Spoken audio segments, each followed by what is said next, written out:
القوات المسلحة طول عمرها معروف عنها إنها واقفة للشعب وللشعب، تحمي الشعب سواء من بره أو من جوه. وبدأت ب 6 أكتوبر تأمين الثورة، برضه هي وقفت مع الشعب ودافعت عن الشعب، حبست الدماء اللي بتسيل.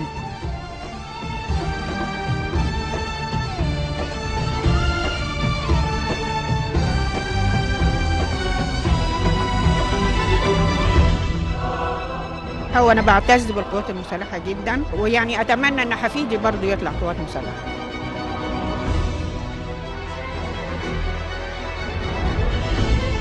يا سلام، احنا سعداء بقواتنا المسلحة وفخورين بيها، عمود الفخر بتاعنا وهي السند بتاعنا وهي الدرع الحصين بتاعنا. احنا النهارده بنأمن الاستفتاء إيمانا بشعارنا هو الإيمان والقوة والفداء، الإيمان بالله وعزم رجالتنا اللي واقفين، اللي أوتاد ثابتة في الأرض واقفة بتأمن الاستفتاء علشان مصر تبقى أقوى وأحسن وترجع زي ما كانت أفضل وأحسن.